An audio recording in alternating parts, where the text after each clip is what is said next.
மத்குருசமாரம்பாம் யதிசேகரமத்யமாம் லக்ஷ்மீவல்லபபர்யந்தாம் வந்தே குருபரம்பராம். ஆழ்வார்கள் வாழி அருளிச் செயல் வாழி தாழ்வாதுமில் குறவர்தாம் வாழி. ஏழ்பாறுமுய்ய அவர்களுரைத்தவைகள்தாம் வாழி செய்யமறை தன்னுடனே சேர்ந்து. திருமந்திர உபதேசம் பெற்ற திருமங்கையாழ்வார் திருமந்திரத்தினுடைய பெருமையை முதல் பதிகத்திலே அனுபவித்தார். அந்த திருமந்திரத்திலே சொல்லப்பட்ட எம்பெருமான் தன்னுடைய திருக்கல்யாண குணங்கள் எல்லாம் நன்கு விளங்கும்படி எழுந்தருளியிருக்கின்ற திவ்ய தேசங்களை மங்களாசாசனம் செய்யத் தொடங்கி முதலிலே வடகோடியிலே உள்ள திவ்ய தேசமான இந்த திருப்பிரிதி என்கிற திவ்ய தேசம், அதற்கு பல பல காரணங்கள் காட்டப்பட்டிருக்கின்றன. அதிலே அந்த எம்பெருமான் புஜங்க சயனத்திலே எழுந்தருளியிருப்பவன் என்றும் பரமபுருஷன் என்று அவனுடைய திருநாமம் என்றும் புராணங்கள் காட்டுகின்றன. அது ஆழ்வாருடைய பாசுரத்திலேயும் கூறப்பட்டிருக்கிறது என்பதை நான் தெரிவித்தேன். இன்னொரு முக்கியமான காரணம் என்னவென்றால், அடுத்தபடியாக பத்ரிகாசிரமம் என்கிற திவ்ய தேசத்தை ஆழ்வார் பாடியருளுகின்ற பொழுதும் கூட கங்கையின் கரைமேல் வதரியாச்சிராமம் என்று கங்கையை விடாமல் சொல்லிக் கொண்டு வருவார் ஒவ்வொரு பாசுரத்திலேயும். ஆனால் இங்கே திருப்பிரிதி என்கிற திவ்ய தேசத்தை பற்றி அருளி செய்கின்ற பொழுது கங்கையை பற்றி ஆழ்வார் ஒரு வரி கூட தெரிவிக்கவில்லை. அதனாலே நம்முடைய பெரியோர்கள் என்ன தெரிவிக்கிறார்கள் என்றால், இது கங்கையினுடைய உற்பத்தி ஸ்தானமான கங்கோத்திரி என்று சொல்லப்படுகின்ற இடம், அதற்கும் மேலே இருக்கக்கூடிய ஒரு திவ்ய தேசமாக இது இருக்க வேண்டும். அது கங்கை கரையிலே இருக்கக்கூடிய திவ்ய தேசமாக இருந்தால் நிச்சயமாக ஆழ்வார் அந்த கங்கையை பற்றி பாசுரத்திலே பாடியிருப்பார்.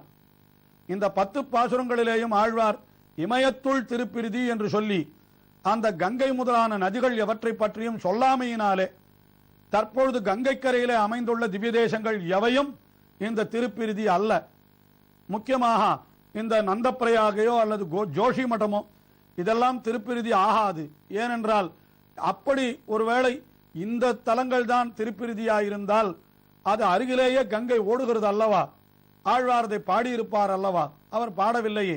ஆகையினாலே இது திருப்பிரிதி என்கிற திவ்ய தேசம் இதுவல்ல என்று இப்படியும் ஒரு காரணத்தை நம்முடைய பெரியோர்கள் காட்டியிருக்கிறார்கள்.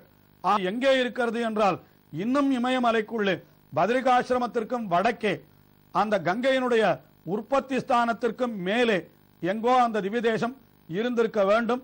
அது நமக்கு இப்பொழுது கிடைக்காமல் போயிருக்க வேண்டும் என்பதாக பெரியோர்கள் தெரிவிக்கிறார்கள். அப்படிப்பட்ட அந்த திருப்பிரிதி என்கிற திவ்ய தேசத்தினுடைய வைபவத்தை நாம் பார்த்து கொண்டு வருகிறோம். அதிலே கீழே ஆழ்வார் 2-3 பாசுரங்கள், அதாவது நாம் கிட்டத்தட்ட 6 பாசுரங்களை பார்த்து விட்டோம்.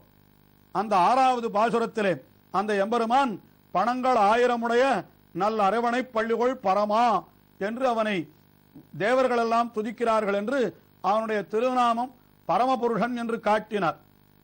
அதை அடுத்த 7வது பாசுரத்திலேயும் காட்டுகின்றார். தேவர்கள் எல்லாம் அவனை வந்து அர்ச்சிக்கிறார்கள். அவர்கள் 8 விதமான மலர்களை கொண்டு அவனை அர்ச்சிக்கிறார்கள் என்று அப்படி காட்டுகின்றார். கார்கொள் வேங்ககள் கணவரதழியா கரிவளர் கொடி துன்னி போர்கொள் வேங்ககள் புனவரதழியா பூம்பொழிலி மயத்துள் ஏர்கொள் பூஞ்சுனைத்தடம் படிந்து இனமலரெட்டு மெட்டிமயோர்கள் பேர்கள் 1000 பரவி நின்னடிதொழும் பிரிதி சென்னடனெங்கே. கார்கொள் வேங்கைகள் என்றால் அங்கே இருக்கக்கூடிய அந்த வேங்கை மரங்கள் அவை கணவரை தழுவிய என்றார். வேங்கை என்கிறது மரத்தையும் குறிக்கும். வேங்கை மரம் என்று ஒரு மரம் உண்டு. இந்த பாசுரத்தில் மிக அற்புதமாக ஆழ்வார் வேங்கை என்கிற சொல்லுக்கு மரம் என்ற பொருளும் உண்டு, புலி என்று ஒரு ஜந்துவனுடைய பெயரும் உண்டு. இரண்டையும் இந்த பாசுரத்திலே காட்டுகின்றார். கார்கொள் வேங்கைகள் அவை கணவரை தழுவிய கரிவளர் கொடி துண்ணி என்று ஆகாசம் முழுக்க அப்படி ஓங்கி இருக்கக்கூடிய கொடிகளை எல்லாம் தாங்கி நிற்கிறதாம். அதாவது கரிவளர் மிளகு கொடிகள், கரி என்றால் மிளகு, கரிவளர் கொடி என்றால் மிளகுகள் எல்லாம் வளரும்படியான கொடிகள் அவை பின்னி பிணைந்து இந்த வேங்கைகளோடு அப்படி வளருகின்றனவாம். அப்படி கார்கொள் வேங்கைகள் கணவரை தழுவிய கரிவளர் கொடி துண்ணி. அதே இடத்திலே போர்ககள் வேங்கைகள் புனவரை தழுவிய என்றார். போர்கொள் வேங்கைகள் என்றால் அங்கே இருக்கக்கூடிய போர் செய்யக்கூடிய, அதாவது விலங்குகள் மீது பாய்ந்து உண்ணக்கூடிய வேங்கைகள் என்றால் வேங்கை புலிகள். அவை புனவரை தழுவிய பூம்பொழில் என்று அந்த புனங்களிலே துள்ளி விளையாடும்படியான அந்த இமயத்துள், அந்த இமயத்துக்குள்ளே இன்னும் என்ன விசேஷம் என்றால், தேவர்களெல்லாம் அந்த தேவலோகத்திலிருந்து இறங்கி இந்த திருப்பிரிதி என்கிற திவிதேசத்திற்கு வருகிறார்களாம். வந்து அங்கே பூஞ்சுனை தடம் படிந்து என்கிறார், அங்கே இருக்கக்கூடிய சுனைகளிலே வந்து அவர்கள் நீராடுகிறார்களாம். நீராடி அவர்கள் என்ன செய்கிறார்கள்? ஏர்கொள் பூஞ்சுனை தடம் படிந்து, அதற்கு அந்த இமையோர்கள் என்ன செய்கிறார்கள் என்றால் இனமலர் எட்டுமிட்டு என்றார். அங்கே மலர்கள், அவை 8 விதமான மலர்கள் எம்பெருமானுக்கு சமர்ப்பிக்க வேண்டும் என்று சாஸ்திரங்கள் தெரிவிக்கின்றன. அந்த 8 வித மலர்கள், அதாவது செண்பகப்பூ, மல்லிகைப்பூ, பாதிரிப்பூ, செங்கழுநீர், புன்னைப்பூ, குறுக்கத்திப்பூ, இருவாட்சிப்பூ, கருமுகைப்பூ என்று சொல்லப்பட்ட இத்தனை புஷ்பங்கள், இதைத்தான் பெரியாழ்வாரும் கூட தம்முடைய பெரியாழ்வார் திருமொழியிலே பூச்சூட்டல் என்கிற பதிகத்திலே காட்டுகின்ற பொழுது எண்பகர் பூவும் கொணர்ந்தேன் என்று 8 விதமான பூக்கள் என்று பெரியாழ்வாரும் காட்டியிருக்கிறார். ஆஹா, அந்த 8 விதமான பூக்கள் அவர்களையெல்லாம் பறித்து கொண்டு தேவர்கள் வந்து இனமலர் எட்டுமிட்டு இமையோர்கள், அந்த இமையோர்கள் எம்பெருமானுடைய பேர்கள் 1000 பரவி என்று எம்பெருமானுடைய சகசரநாமம் 1000 திருநாமங்களையும் பரவி அடிதொழும் பிரிதி அப்படி வந்து அவனை சேவிக்கிறார்கள் என்று இந்த பாசுரத்திலே திருமங்கையாழ்வார் அருளி செய்கிறார். ஆக அடுத்தபடியாக 8வது பாசுரம், அந்த 8வது பாசுரத்திலே என்ன தெரிவிக்கிறார் என்றால், இரவு கூர்ந்து அங்கே இருக்கக்கூடிய, அதாவது பாம்புகள் எல்லாம் தங்களுக்கு வேறு இறை பெறாமல் பெருமூச்சு விடுகின்றன. அப்படி பெரிய மலைப்பாம்புகள் தங்கி இருக்கக்கூடிய இடம் அந்த திருப்பிரிதி என்று அடுத்த 8வது பாசுரத்திலே தெரிவிக்கிறார். இரவு கோர்ந்திருள் பெருகிய வரைமுழை இரும்பசி அது கூறா அரவமாவிக்கு மகன் பொழில் தழுவியா அறுவரை மயத்தே பரமநாதியம் பனிமுகில் வண்ணன் எண்ணிமயோர்கள் பிரமனோடு சென்னடி தொழும்பெருந்தகை திருதி சென்னடனெங்கே. இரவு கூர்ந்து என்றால் இரவே அதிகமாக போய்விட்டது என்கிறார். அதாவது அப்படிப்பட்ட அந்த பனி படர்ந்த ஊர்களிலே பகல் பொழுது மிகவும் குறைவாக இருக்கும், இரவு பொழுதுதான் மிகவும் அதிகமாக இருக்கும் போலும். அதை ஆழ்வாரும் பாசுரத்திலே காட்டுகின்றார். ஏனென்றால் இமயத்தினுடைய அந்த பக்கத்திலே இமயமலையினுடைய உச்சியிலே இருக்கிற இடமாகினாலே இரவு கூர்ந்து என்று இரவே மிகுதியாக ஆகிவிட்டது. அங்கே இரவு கூர்ந்து இருள் பெருகி கிடக்கிறதாம் அந்த இடத்திலே. அப்படி இருள் பெருகிய வரை, அதாவது அந்த இடத்திலே ஒரு பெரிய மலையாம், அந்த மலையினுடைய முழைஞ்சு என்றால் அதிலே ஒரு குகையாம்.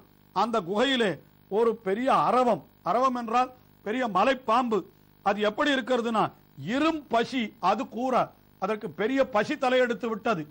ஆனால் வெளியிலே சென்று அது விலங்குகளை உண்ண முடியவில்லையே, ஆகினாலே என்ன செய்கிறது என்றால் இரும் பசி அது கூற அரவம் ஆவிக்கும், ஆவிக்கும் என்றால் பெருமூச்சு விடும் அந்த பசியினாலே. இன்னும் சொல்ல போனால் பாம்புகள் எல்லாம் காற்றையே உணவாக கொள்ளுகின்றன என்று கூட சொல்லுகின்றது உண்டு. அதை சொல்லுகிறார் என்று கொள்ளலாம்.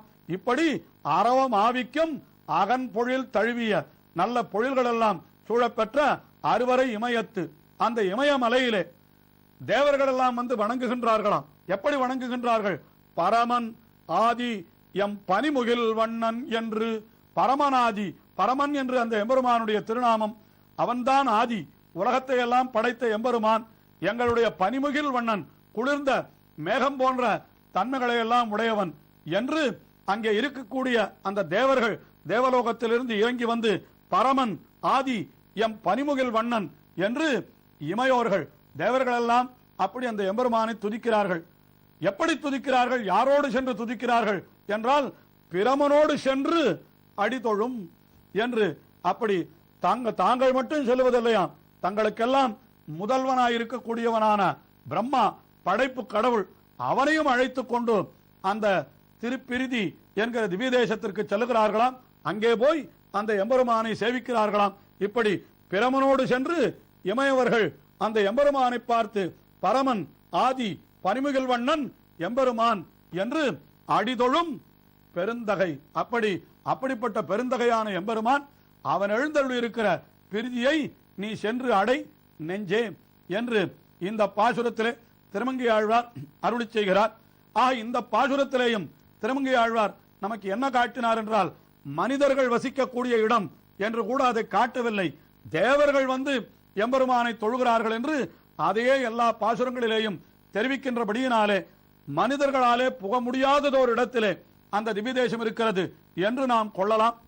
அப்படிப்பட்ட அந்த உயர்ந்த திருப்பிரிதி என்கிற திவ்ய தேசத்தை பற்றி திருமங்கை ஆழ்வார் இன்னமும் பாசுரங்களை அருளி செய்கிறார். தொடர்ந்து அனுபவிப்போம். திருமங்கை ஆழ்வார் திருவடிகளே சரணம்.